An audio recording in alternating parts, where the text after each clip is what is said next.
much stress. Wait, where's Miguel? Miguel.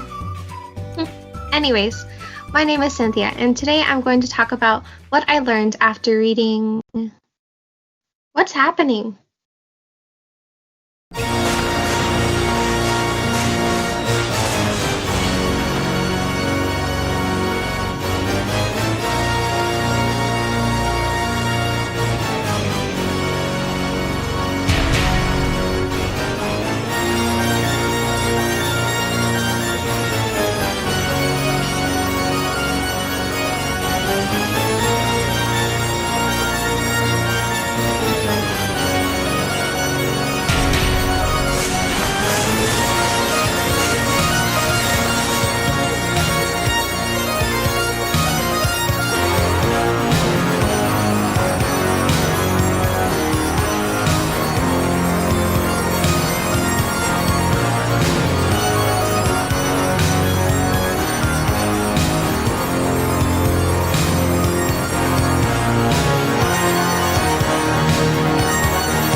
And I am Miguel, and today we will be presenting what we learned from reading on Writing by Stephen King.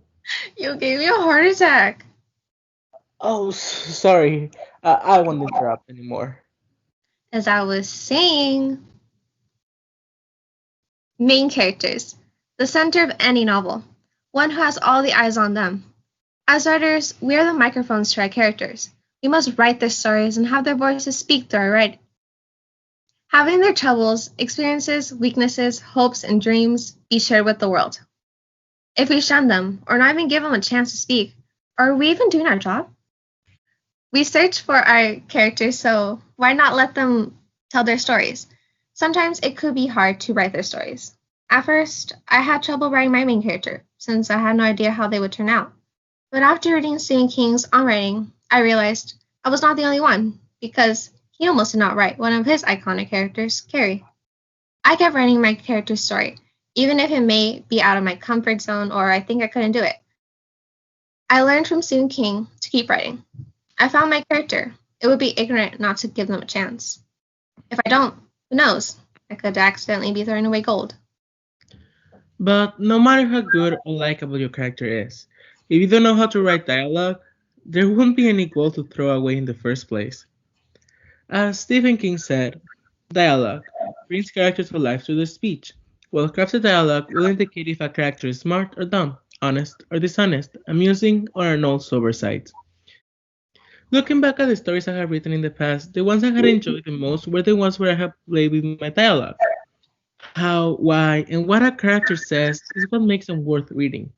Creating realistic sounding people that with just a paragraph we can dissect and feel compassion or hatred toward. Another point that I learned over my reading is how dialogue can be used for other purposes besides having a character speak. One example is a scene from Mean Girls, where the plastics are being introduced via students' dialogue. The golden rule of writing is show, don't tell, but sometimes you need to tell so you can show. If Tina Fey had followed that rule, we would have seen Regina George do all the stuff that is described of her. But having her classmate describe it not only shows how she is viewed, but also makes the character more believable as the school's queen bee. I think the main takeaway from dialogue is that it is important to have fun with it. Dialogue is the essence of the story, but if the writer is just writing to get things done with, then the story suffers and loses its appeal. Writing is a process that you should enjoy, something you decide to take in like water. If you like anything from a book, write it down. To be honest, I already knew of this since it's quite common knowledge, but Stephen King goes more deeply into it, saying as if you want to write other genres, then read other genres. The more information that is inserted in your brain, the more knowledge is obtained. A good note I took was write down things if I found it, well, exciting or informative. After reading that passage, I've been reading more and writing down things in my writing journal. As time has gone by, I have started to enjoy writing again. I always liked writing as a child, which were like weird, twisted versions of fairy tales. Back in those days, I would say the writing water was beginning to flow, which I happily drank. But when entering middle school, it felt as the magic had disappeared and looked like it'll never return. Then all was left dry. Alas, when entering high school, signs of the water were coming back, something I never thought would happen. Now it's a geyser of magic.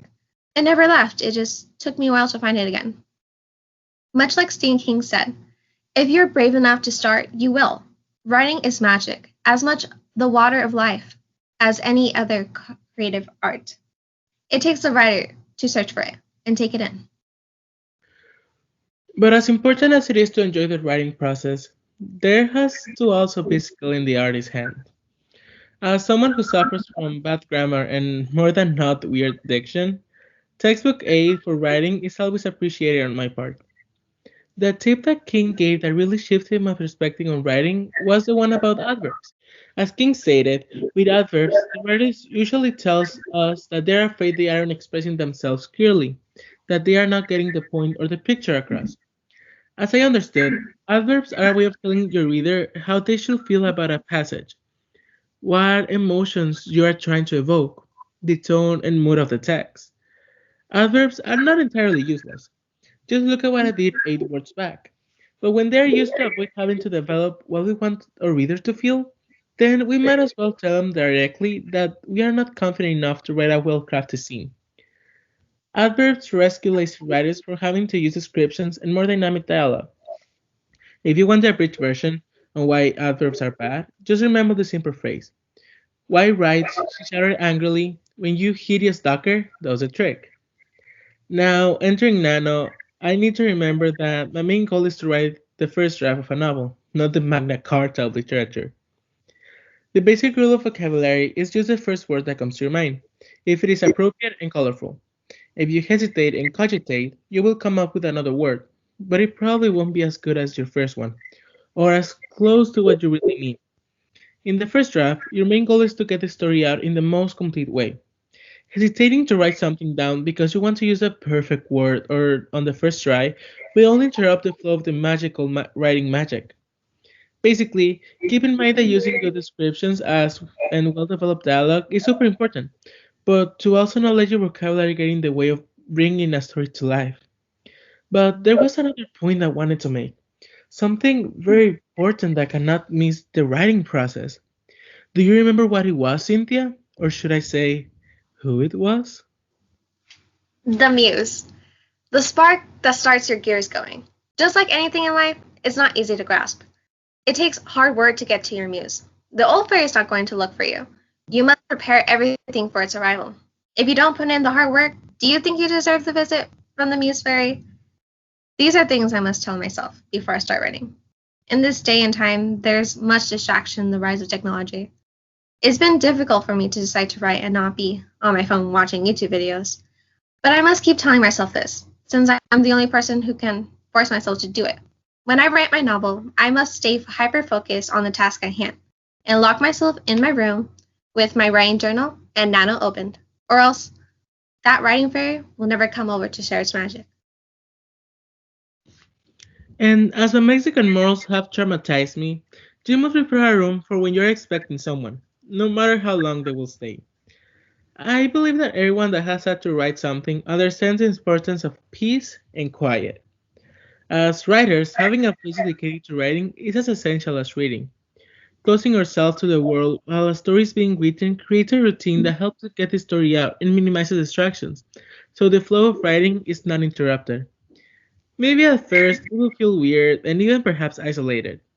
But having that small place of solitude where the only thing between you and your novel is a blank page, it's almost divine. Imagine this. A doctor should always be capable of performing surgery at any time of day, anywhere. Still, everyone knows that the most optimal way for a doctor to operate is in an environment created for the safe procedure. The same happens with writers. Having our own writer's office is as essential as pen and paper. It is where the river flows, where the words dance, and where the 50,000 words that mock our abilities become service to our own imagination. So remember, close the cockadoodle door.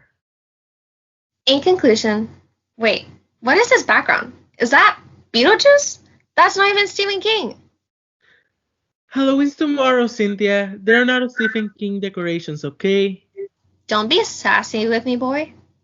What are you gonna do either way? Burn this entire establishment down? I would if the person editing was to put a moving background. Child. Anyway, so what we learned was very varied. And useful in many ways. But the most important thing that we learned was to not be discouraged by a blank page, to keep writing despite adversity. And we won't forget any of this. And I'm not just talking about Nano, but in our lives as writers. So we hope you enjoyed this small presentation and that we could at least teach you something ourselves. And if you didn't like it, At least you didn't get run over by a van. bye! Don't die!